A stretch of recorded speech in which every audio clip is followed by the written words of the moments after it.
wasak pala yung ano niya eh. Ayan, nakalabas. Ngayon, 5 years ago na. Kaya hindi niya pala, nakaganon si sir oh.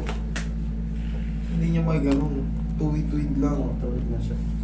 Pero hawak ko naman ko siya. Oo, mas Napitigas. ang ibig sabihin mo, walang naputol na mga ganun yun. Pero yung position kasi ng ano, Oo, tingnan mo. okay. Dapat dyan, nakashoot dyan. Oo po. Ngayon, sa'yo, ito, dapat to nandito. Oo po nga sila. Pero galing ka na sa ospital, pero ba't hindi nila inano to, idol?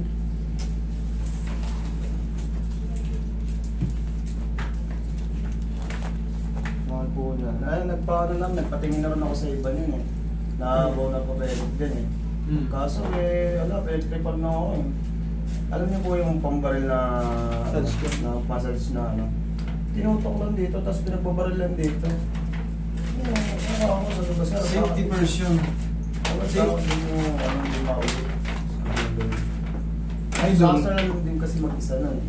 Idol kasi, honestly, medyo mahirap na yung kaso mo dahil 5 years na. Very well established na yan. Kumbaga, gumaling na lahat yan. Yung mga muscle mo, tendons, ligaments, blood vessels, any artery dyan or ano, lahat ng parts dyan, established na yan. Malaki ba yung tahi mo dito before sa kinikilingan? Ganyan din? Tingnan natin natin. Ako naman, sa ganitong pagkakataon, hindi naman ako naniningil ng ganito. Wala kayong babayaran sa akin. Susubukan ko lang kung may tutulong ako. Pero kung wala akong may tutulong, wala. Kumbaga, hindi ko kayo piperwisyoin. Bossing, kinain na pala yung laman mo dito, idol. Oo. Kumpara dito, ito. Tagal. Di ba yung deltoid muscle mo? Ito buo, bilog. Ayan, oh, may nakukurot tayo. Ito bumabangin na eh.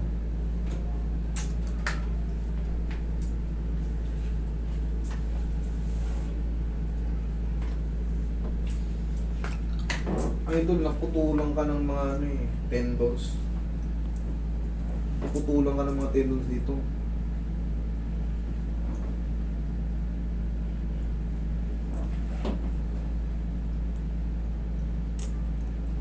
Shoot naman na siya, idol eh.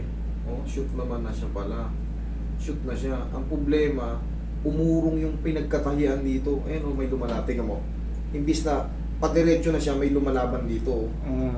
Yun po ang nangyari sa pagkakatay. Yung mga incision na nangyari sa dahil sa operation, wala na, para siyang nagkiloys na, umurong na. Oo po. Dapat yan, nung araw na gumagaling ka na, sinabayan mo na ng therapy ka na. Therapy. Tsinaga na talaga para iniinat-inat na. Ngayon, shoot naman oh. Idol, kung kakayanin mong magano para lumakas siya, kung kakayanin mong ganito ka, kung kaya. Kung kaya lang, pag hindi, wag na. Kaya? Kaya naman. Ganito ka nga. Angat. Kaya. O yan pala, hindi ka nasasaktan. Sakto lang po. Sakto lang.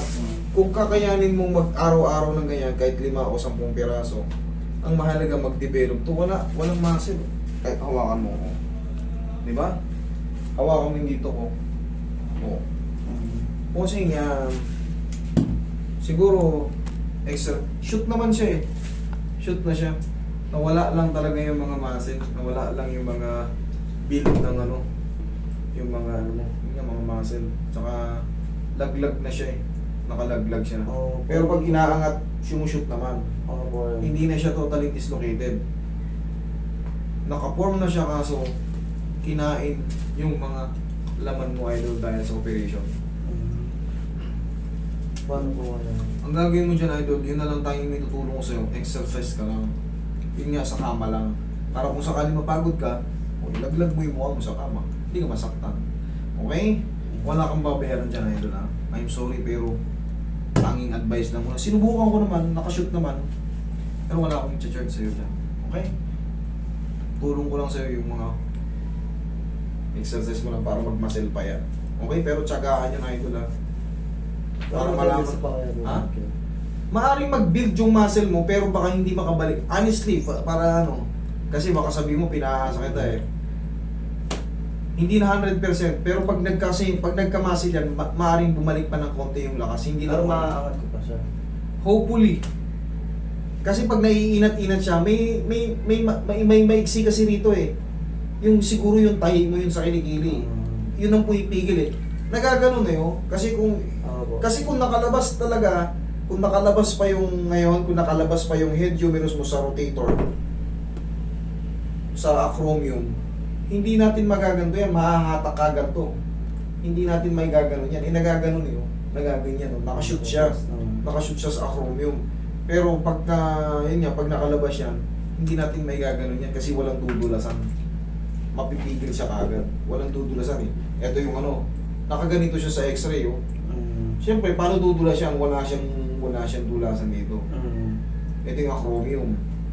Yung head humerus mo sa x-ray mo nakaganyan. O nakaganyan oh. Pero ngayon nakabalik na siya. Ang problema nakalundo ng ganyan. Pero pag tinutulak ko, umaangat naman. Yun nga, yung mga ligaments mo, yung tendons, maaaring na hyperextendable. Tapos, yung dito sa ilalim, siyempre may incision, may operation, may cuts. Gumaling, maaaring kilos yung pagkagaling, umurong. Kaya parang ayaw mo ano eh. Pero pag ginaganyan mo, tumudulas na magumano ka. Dumudulas mo. Pero ayun, nagkaganyan ako. Kaya nga, walang power eh. Ayan, nagaganyan mo. Tsaka tignan mo yung ano mo, tignan mo yung dito mo. Kasi nga yung muscle na apektuhan, idol. Pero yun nga, paano ba mag-build ng muscle? Protein, tapos yun na lang tinuro ko sa'yo. Kasi hindi ka pwede mag-all alone na ano eh. Gradually mo na, unti-unti. Okay?